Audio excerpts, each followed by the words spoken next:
Video ഭയങ്കര വൈറലാണ്. ആ ഒരു ചേട്ടൻ അനീതി സ്നേഹം കാണിക്കുന്നത്, അതായത് നിറവയറിൽ തൊട്ടിട്ട് ഒരു പാട്ട് പാടുന്ന ഒരു വീഡിയോ.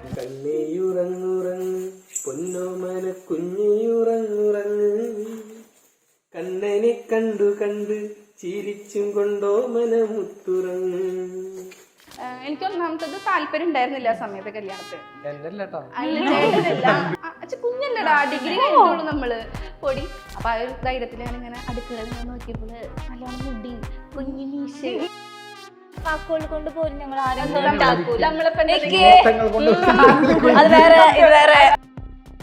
ഞങ്ങൾ പിള്ളേരെ കുറിച്ച് എങ്ങനെ പറയാൻ പറ്റുക? അതാരും ആരും തൊട്ട് കളിക്കില്ല. നമ്മള് പിള്ളേരെന്ത് ഇങ്ങനെ, നിങ്ങളെ പിള്ളേരെന്താ കണ്ണട വെച്ചിരിക്കുന്നത്, എന്തൊരു ഷേപ്പില്ലാതെ, എന്തൊരു തടിയില്ലാതെ.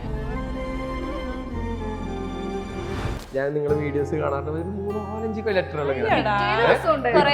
അതായത് ഇത് നിങ്ങൾ യൂട്യൂബിൽ ഇടോ, ഞങ്ങൾക്ക് ഭയങ്കര ഇഷ്ടമാണെന്നൊക്കെ ചോദിച്ചിട്ടുണ്ട്. അപ്പൊ നമ്മൾ ആലോചിക്കുന്നത് 5ാം ക്ലാസ്സിൽ പഠിക്കുന്നു, കൂടി പോയി കഴിഞ്ഞാൽ ഒരു 5-6-11 വയസ്സായിട്ടുണ്ടാവും അല്ലേ? അവര് പോലും നമ്മൾ ഇത്രയും സ്നേഹിക്കുന്നു.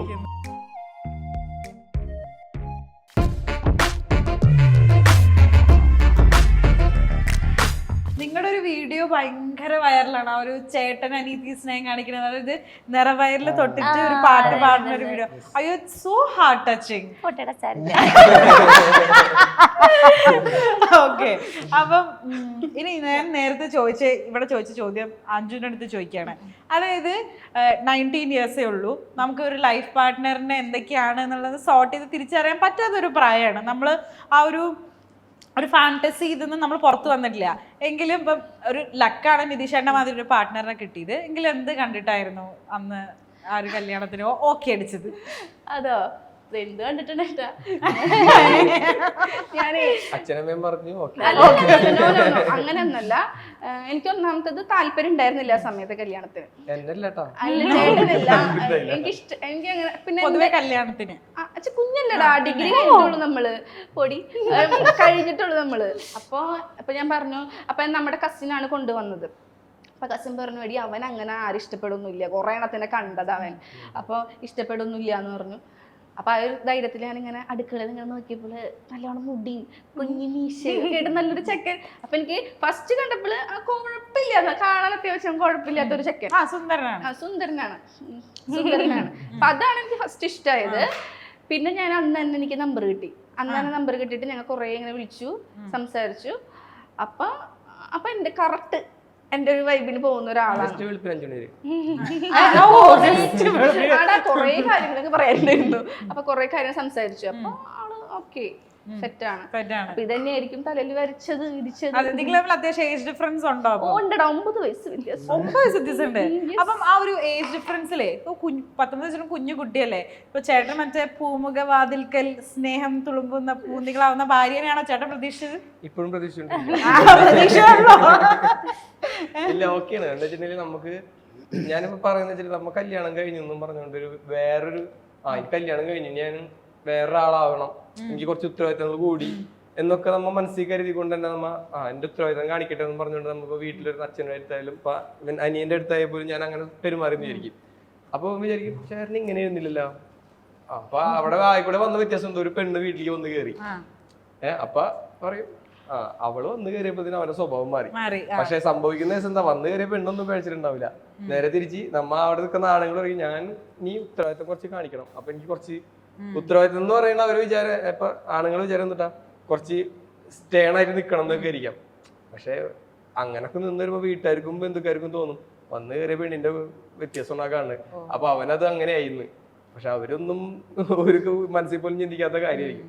സത്യം പറഞ്ഞാൽ ഞാൻ അങ്ങനത്തെ ഉത്തരവാദിത്തങ്ങളൊന്നും ഏറ്റെടുത്തിട്ടില്ല. ഞാൻ എങ്ങനെയായിരുന്നു അതുപോലെ തന്നെ ഞാൻ കൂടി, എന്റെ കൂടെ ഒരാൾ കൂടി വന്നു. ഇപ്പോഴും അങ്ങനെ തന്നെ. അപ്പൊ എവിടെയെങ്കിലും പോയി കഴിഞ്ഞിട്ടുണ്ടെങ്കിൽ ഞാൻ അവിടെ നിൽക്കും. അവിടുത്തെ കാര്യങ്ങളൊക്കെ കഴിഞ്ഞ് ഞാൻ വിളിച്ചു നേരം വൈകണ്, എനിക്ക് വീട്ടിൽ പോകണം, കുട്ടികളെ പെണ്ണിനെ നോക്കണം എന്നുള്ള മൈൻഡൊന്നുമല്ല.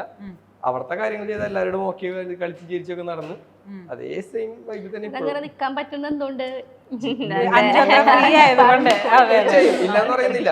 അത് എനിക്ക് അത്രയും ഫ്രീഡം അവിടെ നിന്ന് വീട്ടിൽ നിന്ന് കിട്ടുന്നുണ്ട്. ഞാനില്ലെങ്കിൽ ഇപ്പൊ മോളെ പഠിപ്പിക്കാനാണെങ്കിലും മോനെ നോക്കാനൊക്കെ ആണെങ്കിലും ഇവളും അമ്മയും അച്ഛനും ഒക്കെ എല്ലാരും ഉണ്ടല്ലോ. അപ്പൊ എനിക്ക് എന്റെ ഇഷ്ടത്തിന് നടക്കാം. ഞാൻ എന്റെ ആ ഒരു ഫ്രീഡം ഞാൻ കാണിക്കുന്നുണ്ട്. അതുകൊണ്ട് തന്നെ വലിയ കുഴപ്പമില്ല. അപ്പം കല്യാണം കഴിഞ്ഞിട്ട് ഇത്രയും നാളായി, മക്കളൊക്കെ ആയെങ്കിലും ഇവരുടെ ഓരോ പോസ്റ്റ് ഇതൊക്കെ കണ്ടിട്ട് ഞാൻ നിതീഷേട്ടനെ ഒന്ന് ആ ഒരു ട്രാക്കിലേക്ക് കൊണ്ടുവരാനുണ്ടോ കുറെ അപ്പം let me hear it from the 90s kid. നിതീഷേട്ടാ, നിങ്ങൾ ഭയങ്കരമായിട്ട് എപ്പോഴും ഇങ്ങനെ പ്രേമിച്ചുകൊണ്ടേ ഇരിക്കുക, ഇങ്ങനെ പ്രണയത്തിന് ഭയങ്കര ഇമ്പോർട്ടൻസ് കൊടുക്കുന്ന ഒരു കപ്പിളാണ് നിങ്ങൾ എന്ന് കേട്ടിട്ടുണ്ട്. What is love according to you? എന്തോന്ന് കിട്ടാത്ത തെരഞ്ഞോണ്ടിരിക്കുന്ന ഒരു സംഭവമാണ് എപ്പോഴും, മനസ്സിലായില്ലേ? അതായത് ഇപ്പൊ നമ്മൾ വിചാരിക്കും ഇതാണ് ലവ് എന്ന്, പക്ഷെ ഇതന്നല്ല, വേറെ എന്തോ ലവ് എന്ന് പറഞ്ഞ് വീണ്ടും നമ്മ അതിനെ അപ്രോച്ച് ചെയ്യും. അപ്പൊ നമുക്ക് മനസ്സിലായി അതിനും വേറെ എന്തുണ്ടെന്നുള്ളത്. അതെങ്ങനെ എല്ലാ ദിവസം കൂടുതൽ അമ്മ ഇന്നതല്ല സാധനം, എനിക്ക് കിട്ടാൻ ഇനിയുണ്ട് എന്നുള്ള ലെവലിൽ നമ്മ വീണ്ടും ചെന്നിട്ടുണ്ടെന്ന് പ്രണയം. അതാണ് പ്രണയം. അതായത് എന്താ പറയാ, എനിക്ക് അങ്ങനെ മനസ്സിലായെന്ന് അറിയില്ല. ഒരു പുഞ്ചിരിയാണെങ്കിൽ പോലും ഒരു ചിരി കിട്ടി, സ്നേഹത്തോടെയല്ല. അല്ല, ആ ഒരു ചിരിയിൽ തന്നെ അത് ഇന്നലെ കിട്ടിയാണല്ലോ, പക്ഷെ അന്ന് ആ ഒരു ചിരി വീണ്ടും കിട്ടിയാൽ മതി. പക്ഷെ അത് പ്രണയമാണത്, എല്ലാത്തിലും ഉണ്ട് പ്രണയം. അതാ കണ്ടാ മതി. അതെ അതെ, ഓക്കെ. അപ്പം എന്തായാലും പ്രണയിച്ചുകൊണ്ടേ ഇരിക്കുക 4 പേരും എപ്പോഴും. അപ്പം നിങ്ങൾ ബേസിക്കലി ഇപ്പം യൂട്യൂബേഴ്സ് ആണ്, പക്ഷെ അതിനു മുമ്പ് I'd like to know your profession. നിങ്ങൾ എന്താണ് ചെയ്തുകൊണ്ടിരുന്നത്, ഇപ്പോഴും ചെയ്യുന്നുണ്ടോ? നിങ്ങളായിട്ട് പറയും. എന്റെ ജോബ് എന്ന് വെച്ച് കഴിഞ്ഞാൽ ഞാനൊരു ഇൻഫ്ലുവൻസർ ഏജന്റ് ആയിട്ട് വർക്ക് ചെയ്യായിരുന്നു. ഇപ്പോഴുണ്ടോ? ഞാനിപ്പോ ഫ്രീലാൻസ് ആയിട്ടാണ് ചെയ്യുന്നത്. ഓക്കെ. ആദ്യം എറണാകുളത്ത് ഒരു കമ്പനിയിലായിരുന്നു, അവിടെ നിന്ന് റിസൈൻ ചെയ്തു. ഇപ്പൊ ട്വിൻസ് ആയതിനു ശേഷം നമുക്ക് എന്താ പറയാ, നേരത്തെ പറഞ്ഞ എനിക്ക് ബാധ്യത കൂടി. കാരണം അത് നമുക്ക് ബാധ്യത എന്നുള്ളത് എന്താ പറയാ, അവര് പ്രീമച്ചുവർ ആയിരുന്നു. അപ്പൊ നമ്മുടെ കെയറിങ്സ് അത്രയും വേണം. നമ്മളൊരാളെ വെച്ച് അവരെ നോക്കുക എന്ന് പറയുന്നത് പൈസ ചെലവാണ്, പക്ഷെ നമ്മ നോക്കണത്ര എന്തായാലും നമ്മുടെ മക്കളെ വേറെ ആരും നോക്കില്ലല്ലോ. ഞാൻ നോക്കുമ്പോൾ തന്നെ എനിക്ക് അങ്ങനെ ആ ഒരു ഇത് ഞാൻ കെയർ ചെയ്യാൻ തയ്യാറായിട്ട് വന്നു. അങ്ങനെയാണ് എന്താ പറയാ, മെയിൻ പ്രൊഫഷനായിട്ട് അത് ഫ്രീലാൻസ് ആക്കി മാറ്റി. പിന്നെ നേരെ യൂട്യൂബ് ഇപ്പൊ നമ്മൾ എന്റെ സൈഡിൽ കൂടെ പോയിരുന്നു, ഇപ്പൊ അത് പ്രൊഫഷൻ ആക്കി എന്ന് പറയാം നമ്മൾ. പഠിച്ചിട്ട് ഞാൻ 1 മാസമാണ് വർക്ക് ചെയ്തിട്ടുണ്ട്. 1 മാസം ശമ്പളം എനിക്ക് കിട്ടിയിട്ടുണ്ടായിരുന്നു.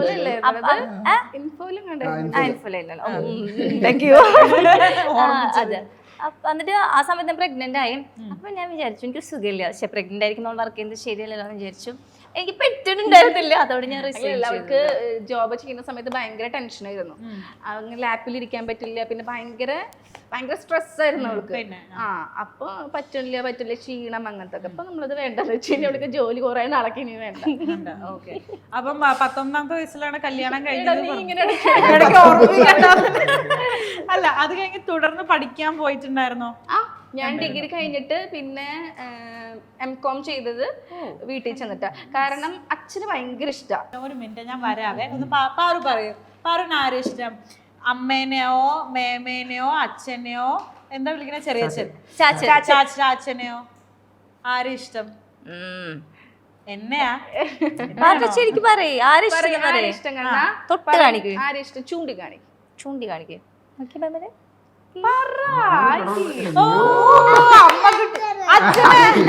അച്ഛൻകുട്ടി ഡാൻസ് ഒക്കെ കളിക്കുന്ന വീഡിയോ കണ്ടല്ലോ, സമ്മാനം കിട്ടിയോ? സമ്മാനം കിട്ടി, ഫസ്റ്റ് പ്രൈസ് കിട്ടിയല്ലോ. ഫസ്റ്റ് കിട്ടിയില്ലോ? ഫസ്റ്റ് കിട്ടിയില്ലേ? ആണല്ലേ? അടുത്തേല് സമ്മാനം മേടിക്കണം കേട്ടോ. ഞങ്ങള് ഭയങ്കര നാണക്കാരിയാ. അതായത് ഞങ്ങൾ സ്റ്റേജിൽ മാത്രം പെർഫോം ചെയ്യുള്ളൂ, അല്ലാണ്ട് ഭയങ്കര നാണത്തിന്റെ. വീട്ടിലൊക്കെ ഭയങ്കര ആക്റ്റീവാണ്, പുറത്തിറങ്ങുന്ന കുറച്ച് ഷൈ കൂടുതലാണ്. ഓക്കെ, എന്തായാലും അവളുടെ കംഫർട്ട് സോണിൽ സെറ്റിൽ ആയിട്ടുണ്ട്. കമ്മിങ് ബാക്ക്, M.Com ചെയ്തത് കല്യാണത്തിന് ശേഷമാണ്. That's A very good thing. കല്യാണത്തിന് ശേഷം പഠിക്കാറില്ല. അച്ഛന് ഭയങ്കര ഇഷ്ടമാണ്, പഠിക്കാനായിട്ട് ഭയങ്കര ഇഷ്ടമാണ്. അപ്പൊ എനിക്കിപ്പോ M.Com ചെയ്യണമെന്നുണ്ടായിരുന്നു. അപ്പൊ നമ്മ പറഞ്ഞു M.Com-ന് പോയി. M.Com പോയിട്ട് നമ്മള് ലാസ്റ്റ് സെമന്റെ എക്സാമിന് തൊട്ട് മുമ്പാണ് പ്രഗ്നന്റ് ആവുന്നത്. അപ്പൊ നമ്മളൊരു 7 മന്തിനൊക്കെയാണ് നമ്മൾ എക്സാമിന് പോയിരുന്നത്. അങ്ങനെ ഇവിടെ കഴിച്ചത്. അതായത് അവിടെ നമുക്ക് ഫാമിലി ഭയങ്കര സപ്പോർട്ടായിരുന്നു.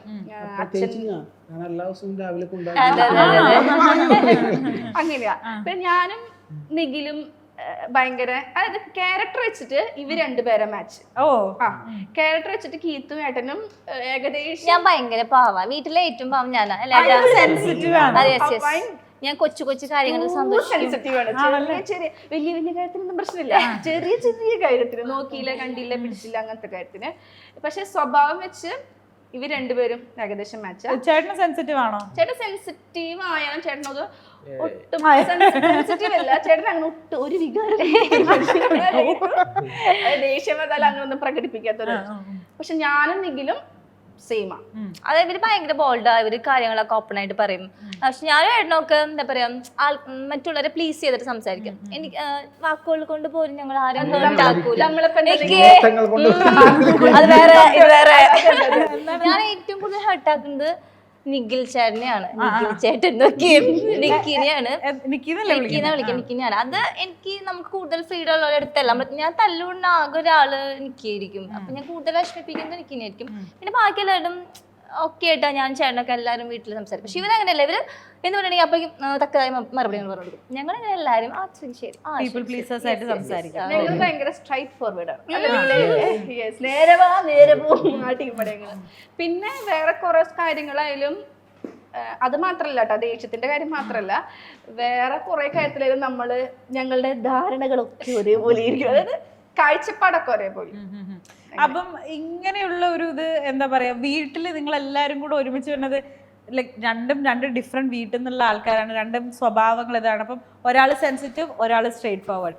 എങ്ങനെ പോയാലും അല്ലേ, മറ്റേ മണ്ണെണ്ണ തീപ്പെട്ടി ഒരുമിച്ച് വെച്ചാൽ അവസ്ഥ ആകേണ്ടതാണ്. പക്ഷെ എങ്ങനെ ഇത്ര ജല്ലായി പോകുന്നു? എടാ ഞങ്ങൾക്ക് അങ്ങനെ ഇല്ലെങ്കിൽ പറ്റില്ല അല്ലേ ഏട്ടാ? അതായത് ഈ പറഞ്ഞ പോലെ തന്നെ ഞാൻ ഇപ്പൊ പറഞ്ഞില്ലേ, ഞാൻ ഓക്കെയാണ് കാമാണെന്ന് പറഞ്ഞോണ്ട് ഇവളായിക്കോട്ടെ, ഞാനിവിടെ തണുത്തിരിക്കാണല്ലോ, കുഴപ്പമില്ലല്ലോ. അങ്ങനല്ല കേട്ടാ, ഞങ്ങൾക്ക് എല്ലാരും കൂടെ ഉള്ളത് ഇഷ്ടം. ഞങ്ങൾക്ക് ഇപ്പൊ ഒറ്റയ്ക്ക് പോവാൻ ഇഷ്ടമല്ല. ഇപ്പൊ ഞാനും ഏട്ടനും കൂടെ ഞങ്ങൾക്ക് പുറത്തേക്ക് പോകാൻ ഇഷ്ടമല്ല. ആരോട് വർത്താനം പറയാൻ തിരിച്ച് ആരോട് കോമഡി പറയും. അതേ സ്ഥാനത്ത് ഇവരുണ്ടെങ്കിൽ ഇല്ലേ, നിങ്ങളുടെ വീഡിയോന്റെ താഴേക്ക് ആൾക്കാര് കമന്റ് ചെയ്യാറുണ്ട്, അഞ്ജു ഇച്ചിരി സീനാണ്, ഒരു പാവമാണ്. അവളുടെ ആക്ഷനൊക്കെ നോക്കി എന്താ. പക്ഷെ കീർത്തു പക്ഷെ എല്ലാ വീഡിയോസിലും ഇല്ലടാ. അതായത് നമ്മൾ ചില വീഡിയോസിൽ കുറച്ച് ഓവറായിട്ട് മീൻസ് കൂടുതൽ സംസാരിച്ചിട്ടുണ്ടെങ്കിൽ അപ്പം നമ്മള് ജാഡയായി ഓവറായി. അല്ല, ഓരോരുത്തരെ കാഴ്ചപ്പാട് വ്യത്യസ്തമാണ്. അപ്പൊ ഞാൻ കണ്ട പോലെ ആയിരിക്കില്ലല്ലോ. അപ്പൊ അവര് പറയാനുള്ള പറഞ്ഞോട്ടെ. അപ്പൊ എനിക്ക് ഭയങ്കര ടെൻഷൻ അങ്ങനത്തെ കമന്റ്സ് ഒക്കെ കാണും. അഞ്ജലി സാർ നീ അത് വിട്, അടുത്ത കമന്റ് നോക്കും. ഞാൻ അങ്ങനെയല്ലടാ, ഞാൻ കാണുന്ന വെച്ചിട്ടുണ്ടെങ്കിൽ അവര് കുറച്ചു നേരം കണ്ടിട്ടുള്ള ഒരു അറിവല്ലേ നമ്മുടെ കമന്റ്സിലൂടെ ഉള്ളൂ നമുക്ക്. അപ്പൊ ഇന്ന് നമ്മളോട് നല്ലത് പറയുന്നവര് നാളെ നമ്മളെ പറ്റി, അതായത് ഇന്ന് കുറ്റം പറഞ്ഞവര് ഇതേ ആൾക്കാരെന്നെ നാളെ നമ്മളെ പറ്റി നല്ലത് പറയും. അതിങ്ങനെ മാറിക്കൊണ്ടിരിക്കും. അത് നമ്മളിപ്പോ യൂട്യൂബിലായതുകൊണ്ട് നമ്മൾ എങ്ങനെയായാലും നെഗറ്റീവ്സിനെ ഫേസ് ചെയ്തേ പറ്റൂ. അപ്പൊ ഞാൻ ഇതിനോട് എപ്പോഴും പറയും, നമ്മൾ ചെറിയ ചെറിയ കാര്യത്തിൽ ഇങ്ങനെ ചെയ്യാൻ നിന്നിട്ടുണ്ടെങ്കിൽ നമുക്ക് അതിനെ നേരം കാണുള്ളൂ. അപ്പൊ ഞാൻ മൈൻഡ് ചെയ്യാറില്ല. അത്രയും ഹേർട്ടായിട്ടുള്ള വല്ല കമന്റ്സ് വന്നിട്ടുണ്ടെങ്കിൽ ഞാനത് റിമൂവ് ചെയ്ത് കളയും. അത് വേണ്ട, എന്റെ ചാനലിൽ കമന്റ് വേണ്ട, അത്രേ വിചാരിക്കുള്ളൂ. അല്ലാണ്ട് ഞാൻ ഇപ്പൊ പറഞ്ഞ പോലെ ഓരോരുത്തർ ഫോക്കസ് ചെയ്തുകൊണ്ട് തന്നെ കുറെ ഉണ്ട്. കുറെ സബ്സ്ക്രൈബേഴ്സ് ഉണ്ട്. അതായത് നമ്മളൊന്ന് അങ്ങോട്ടും കാണണമെന്നൊക്കെ അതായത് സെയിം ആളെന്നെ നമ്മുടെ എല്ലാ വീഡിയോസിന്റെ ഇടയിൽ വന്നിട്ടും ഭയങ്കരമായിട്ട് കമന്റ്സ് ഇല്ല. നമ്മൾ പിള്ളേരെ കുറിച്ച് അടക്കം എന്താ പറയാ, ഞങ്ങൾ പിള്ളേരെ കുറിച്ച് എങ്ങനെ പറയാൻ പറ്റുക, അതാരും ആ ഒരു തൊട്ട് കളിക്കില്ല. നമ്മള് പിള്ളേരെന്ത് ഇങ്ങനെ, നിങ്ങളെ പിള്ളേരെന്താ കണ്ണട വെച്ചിരിക്കുന്നത്, എന്തൊരു ഷേപ്പ് ഇല്ലാതെ, എന്തൊരു തടിയില്ലാതെ. ചിലപ്പോ ഞാൻ ഭയങ്കരമായിട്ട് ടെൻഷനായിട്ട് ഞാൻ നല്ല ചുട്ട മറുപടി കൊടുക്കും. ഞാൻ റീസെന്റ് ആയിട്ട് മറുപടി കൊടുത്തതാ. ഞാൻ മറുപടി നന്നായിട്ടൊന്നും കൊടുക്കാറില്ല. എനിക്ക് ഒരു ഇതാണ്, അവരെങ്ങനെ നമ്മൾ നോക്കിക്കാളുള്ളൂ. പക്ഷെ നീലേട്ടൻ പറയും ചുട്ട മറുപടി അങ്ങോട്ട് കൊടുക്കുക. അവർ ഏത് രീതിക്കാണോ തരുന്നത് അതേ രീതിക്ക് അങ്ങോട്ട് കൊടുക്കുക. ഇപ്പൊ എനിക്ക് മനസ്സിലായി, ഞാൻ കൊടുക്കാറുണ്ട്. ഓക്കെ. അപ്പം ഞാൻ നേരത്തെ ചോദിച്ച് നിന്നിടത്തുനിന്ന് ഞാൻ തുടരട്ടെ. ജോലി വർക്കിംഗ് ആയിരുന്നോ? ഞാന് പാറുവിന് ഒരു 1.5 വയസ്സായ സമയത്ത്, 1.5 വയസ്സ് ഫീഡിംഗ് ഒക്കെ നിർത്തിയ സമയത്ത് ഞാൻ ബിമെയിൽ കയറിയിട്ടുണ്ടായിരുന്നു. ബിമെയിൽ അങ്ങനെ ഒരു 9 മാസമൊക്കെ നിന്നു. 9 മാസം നിന്ന് കഴിഞ്ഞപ്പോൾ അപ്പോഴും ഞാൻ നമ്മുടെ ഇൻസ്റ്റഗ്രാമിൽ റീൽസ് ഒക്കെ ഇട്ടുകൊണ്ടിരിക്കുക. അപ്പൊ നമുക്ക് പ്രൊമോഷനൊക്കെ വരും ഇൻസ്റ്റഗ്രാമിൽ. അപ്പൊ എനിക്ക് വെച്ചാൽ രാവിലെ കയറി കഴിഞ്ഞിട്ടുണ്ടെങ്കിൽ ഒരു 6:30 ആകുമ്പോൾ ഇറങ്ങാൻ പറ്റത്തുള്ളൂ. അപ്പൊ ഈ കോളും കാര്യങ്ങളൊക്കെ ഇങ്ങനെ വന്ന് കിടക്കുന്നുണ്ടാവും. അപ്പൊ ഞാൻ വിചാരിച്ചു എനിക്ക് രണ്ടും കൂടെ ഒന്നിച്ച് എന്തായാലും കൊണ്ടുപോകാൻ പറ്റില്ല, ഏതെങ്കിലും ഒന്ന് എനിക്ക് കൊണ്ടുപോകാൻ പറ്റുള്ളൂ. മാത്രല്ല പാറു ഈ പറഞ്ഞ കുറച്ച് ബുദ്ധിയൊക്കെ വെച്ച് ഇവളെന്ന് പറയാൻ വേണ്ടി എനിക്ക് തോന്നുന്നു ഒരു 1.5 വയസ്സ് 2 വയസ്സാവണേ മുമ്പ് ഒരു 5-6 പാട്ട് എന്റെ പാടുമായിരുന്നു. അന്നൊക്കെ 6 പാട്ട് വരെ നല്ല അടിപൊളിയായിട്ട് അന്ന് ഫുള്ളായിട്ട് പാടുമായിരുന്നു. അങ്ങനെയുള്ള ടൈമിൽ വരെ നമ്മൾ ഈ പറഞ്ഞ പോലെ എന്താ പറയാ, ഇവള് വാശി ചെയ്ത് തുടങ്ങി, അമ്മയ്ക്ക് ഹാൻഡിൽ ചെയ്യാൻ പറ്റാത്ത ഓട്ടോമിൽ പറഞ്ഞു നമുക്ക് പറ്റുമെങ്കിൽ അത് നിർത്താം, നിന്റെ ഇഷ്ടതാണെന്ന് നീ പോയിക്കോ, പറ്റുമെങ്കിൽ അവളെ കെയർ ചെയ്യാൻ പറ്റുന്നതിൽ കുറച്ചുകൂടി ബെറ്റർ അല്ലേ, അമ്മയ്ക്ക് നോക്കാൻ പറ്റും. പക്ഷെ എങ്കിൽ പോലും കുറച്ചുകൂടി വാശിയായ ടൈമിൽ അമ്മ പറഞ്ഞ് നോക്കാൻ പറ്റുമെങ്കിൽ നോക്കുന്നു പറഞ്ഞപ്പോ ഓക്കെ അപ്പൊ അത് നിർത്താം എന്നുള്ള പിന്നെ നമ്മ പോയ സമയത്ത് അമ്മയും കിട്ടുവാണ് എനിക്ക് ഇവളെ കാര്യത്തിൽ ടെൻഷനേ അടിക്കേണ്ടി വന്നിട്ടുണ്ടായിരുന്നില്ല. കാരണം ഇപ്പൊ നമുക്ക് നമ്മുടെ മക്കളെ നോക്കാനായിട്ട് ആരും ഇരുത്തി കൊഞ്ചിക്കാനുള്ള സമയം കിട്ടുന്നില്ല. പക്ഷെ പാറു എന്ന് വെച്ചിട്ടുണ്ടെങ്കിൽ ഞങ്ങളുടെ എല്ലാവരുടെയും കെയറിങ് ഓവർലോഡായിട്ട് കിട്ടിയ കുട്ടിയാണത്. അപ്പം ഫസ്റ്റ് ബേബി അത് എല്ലാം കൊണ്ടും എല്ലാവരും ഭയങ്കരമായിട്ട് അപ്പൊ മെയിനായിട്ട് പെൺകുട്ടിയും കൂടി ആയിരുന്നു എന്റെ വീട്ടില്. ഇപ്പോ ഇവളെ കൂടാതെ ചേട്ടന്റെ മോളുണ്ടെങ്കിൽ പോലും നമ്മുടെ വീട്ടില് ഞങ്ങളെ വീട്ടില് പെൺകുട്ടികളെ ഇല്ല. ഫുള്ള് ഇതെന്ന് പറയുന്നത് പണ്ടൊരു എരുമ്പുണ്ടായിരുന്നു. എരുമ്പയ്ക്ക് ജനിക്കണ കംപ്ലീറ്റ് പോത്തുകുട്ടികളായിരുന്നു. 5 6 കണ്ടി ജനിച്ചിരുന്നു. അത് പോത്തുകുട്ടി. ആടുണ്ടായിരുന്നു. ആടിന് മുട്ടനാടനായിരുന്നു. അങ്ങനെ ഒരു ലാസ്റ്റ് ഞങ്ങൾ ഇട്ടൊരു വീഡിയോ ഉണ്ട്, ഉള്ള ബർത്ത്ഡേ വീഡിയോ. അതിനൊരു കമന്റ് വന്നു വെച്ച് കഴിഞ്ഞാൽ നിങ്ങൾ എന്താണ് പാറുവിന്റെ ബർത്ത്ഡേ മാത്രം ഇങ്ങനെ ആഘോഷിക്കുന്നത് എന്നൊക്കെ പറഞ്ഞ. അപ്പൊ അതിന്റെ ചില ആൾക്കാർ പറയുന്നത് അവളാണ് അവിടുത്തെ ആദ്യത്തെ പെൺകുട്ടി, ഫസ്റ്റ് ബേബി. ഇപ്പൊ ഞങ്ങളുടെ ആണെങ്കിൽ ഫസ്റ്റ് ബേബി ഇവള് തന്നെയാണ്. അപ്പൊ നമ്മൾ അത്രയും എല്ലാ കാര്യങ്ങളിലും പ്രയോറിറ്റി കൊടുത്താണല്ലോ ചെയ്യുന്നത്. അങ്ങനെ ഒരു ബ്ലെസ്സിങ്സ് അവർക്ക് ഉണ്ട്. അങ്ങനെയുണ്ട്. ഞങ്ങൾ പറയുന്നത് അതായത് നമുക്ക് പാറുവിന് കൊടുക്കാൻ പറ്റുന്ന ഒരു കാര്യങ്ങളും ഞങ്ങളെ കൊണ്ട് ആവുന്ന കാര്യങ്ങളൊക്കെ നമുക്ക് ഫിനാൻഷ്യലി നമ്മുടെ ബാക്കി മക്കൾക്ക് എന്തൊക്കെ കൊടുക്കാൻ പറ്റും അതൊക്കെ ചെയ്യാറുണ്ട്. പക്ഷെ അതിന് പുറമെ പാറുവിന് കിട്ടിയിട്ടുള്ള കുറേ കാര്യങ്ങൾ ഞങ്ങൾക്ക് ബാക്കി 3 പേർക്കും കൊടുക്കാൻ പറ്റാറില്ല. അത് ആഗ്രഹമില്ലാത്തതുകൊണ്ടല്ല, ഞങ്ങൾക്ക് സമയം കിട്ടാറില്ല. അതാണ് മെയിനായിട്ട്. പാറു എന്ന് വെച്ചിട്ടുണ്ടെങ്കിൽ വളരെ ചെറുപ്പത്തിൽ തന്നെ സംസാരിച്ചൊക്കെ തുടങ്ങി. പക്ഷെ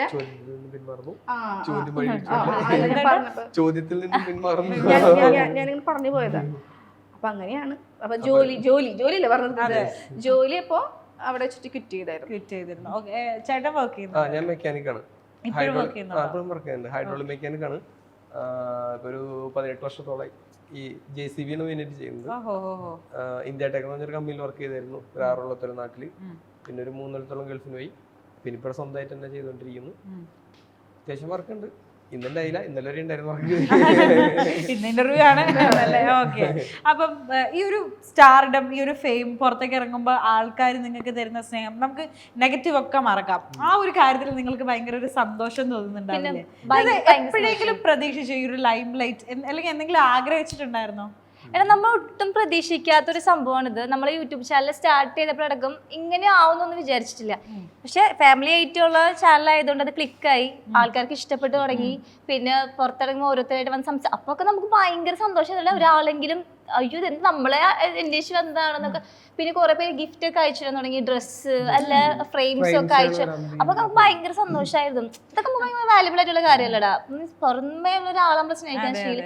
ഇപ്പൊ എവിടെ പോയിട്ടുണ്ടെങ്കിലും നമ്മളെ വീഡിയോസിലുള്ള എല്ലാരെയും വന്ന് സംസാരിക്കാൻ തുടങ്ങി. നമ്മുടെ വീട്ടുകാരൊക്കെ ആയാലും അമ്മേനൊക്കെ, ഞങ്ങളുടെ കസിൻ സിസ്റ്റേഴ്സ്, അവരൊക്കെ അച്ഛനമ്മയൊക്കെ ഞങ്ങൾ അവരൊക്കെ എവിടെ പോയി കഴിഞ്ഞാൽ അവരിപ്പോ ഹോസ്പിറ്റലിൽ പോയാൽ പോലും അവിടെ ഉള്ള ആൾക്കാരുടെ ഇൻസ്റ്റാസിലല്ലേ, അത് അവർക്ക് ഭയങ്കര പ്രൗഡായി. ഇപ്പം ശരിക്കും പറഞ്ഞാൽ അത് സ്വാഭാവികമായിട്ടും നമ്മുടെ മക്കള് മുഖാന്തരം അച്ഛനമ്മയും അറിയപ്പെടാന്ന് പറയുന്ന സ്വാഭാവികമായിട്ട് ഉണ്ടാവുന്ന കാര്യമുള്ള. നമുക്കും അതേപോലെ ഇപ്പൊ പറയുമ്പോ 4 ആള് ചോദിക്കുമ്പോ സന്തോഷം തന്നെയാണ് ഉള്ളത്. ഏറ്റവും വലിയ സന്തോഷം എന്ന് പറയാൻ വേണ്ടി പ്രതീക്ഷിക്കാത്തൊരു സംഭവം വെച്ചിട്ടുണ്ടെങ്കിൽ കഴിഞ്ഞ ദിവസം ഉണ്ടായതാ. അതായത് എന്റെ വീടിന്റെ അപ്പുറത്തുള്ള ഒരു ചെക്കൻ, അവൻ പഠിക്കുന്നത് 5ാം ക്ലാസ്സിലേക്ക് പഠിക്കാൻ. 5ാം ക്ലാസ്സിലുള്ള അവന്റെ ക്ലാസ്സിൽ പഠിക്കുന്ന ഒരു 3-5 പിള്ളേര് അവര് ലെറ്റർ എഴുതിരിക്കുക. അതായത് അവരെ പേജ് കീറി കഴിഞ്ഞിട്ട് ഡിസൈൻ ഒക്കെ ചെയ്ത് ലെറ്റർ ഒക്കെ എഴുതി ചേട്ടാ എന്റെ പേര് അല്ലെങ്കിൽ ടിൻസ് അങ്ങനെ എഴുതിട്ട് ഞാൻ ഇന്ന ക്ലാസ്സിൽ പഠിക്കുന്ന, ഇവന്റെ ഒപ്പം പഠിക്കുന്ന, ഇത്ര ക്ലാസ്സിൽ എന്റെ പേര് ഇതാണ്, ഞാൻ നിങ്ങളെ വീഡിയോസ് കാണാറുണ്ട്. ഒരു 3-4-5 ലെറ്ററുകളൊക്കെ. അതായത് ഇത് നിങ്ങൾ യൂട്യൂബിൽ ഇടോ, ഞങ്ങൾക്ക് ഭയങ്കര ഇഷ്ടമാണെന്നൊക്കെ ചോദിച്ചിട്ടുണ്ട്. അപ്പൊ നമ്മൾ ആലോചിക്കുന്നത് 5ാം ക്ലാസ്സിൽ പഠിക്കുന്നു, കൂടി പോയി കഴിഞ്ഞാൽ ഒരു 5-11 വയസ്സായിട്ടുണ്ടാവും അല്ലേ? അവര് പോലും നമ്മൾ ഇത്രയും സ്നേഹിക്കുന്നു. ഇങ്ങനെ ആ ഒരു കുട്ടികളുടെ ഒരു സംഭവം എന്ന് പറയുമ്പോൾ ഇതിന് മുമ്പ് ഉണ്ടായിട്ടുണ്ടായിരുന്നു പരിപാടി. ഞാനിപ്പോ എന്റെ സ്കൂളിൽ ടീച്ചറെ കൊണ്ടുവന്നാക്കാൻ പോയപ്പോ അവിടെയും ഇതുപോലെ തന്നെ LKG പിള്ളേര് അല്ലെ, LP പിള്ളേര്, അവരും ഇതുപോലെ തന്നെ നമ്മുടെ അടുത്ത് ചോദിക്കുന്നത് ചേട്ടൻ ഇന്ന ആളല്ലേ. അതായിരിക്കും ഓ പിള്ളേര് വരെ നമ്മൾ സ്ട്രൈക്ക് ചെയ്യാൻ തുടങ്ങിയിട്ടുണ്ട്. അപ്പൊ ഭയങ്കര സന്തോഷമായിരുന്നു. അതിങ്ങനെ ആരും ലെറ്റർ ആവുമ്പോൾ ചേട്ടാ അവന് മാമാന്ന് വിളിക്കുന്നത്, നിഷ് മാമ നീൽ മാമ എന്റെ കൂട്ടുകാരിമാര് തന്നാണെന്ന് പറയുമ്പോ നമ്മ എന്തൊക്കെ സംഭവം നോക്കിയോ, നമുക്ക് തന്നെ അത് ഭയങ്കര ഒരു ഇമോഷണലി ടച്ച് ആവുന്ന കമന്റ്സും വന്ന് പിള്ളേര് കണ്ടിട്ട് വെരി ക്യൂട്ട്.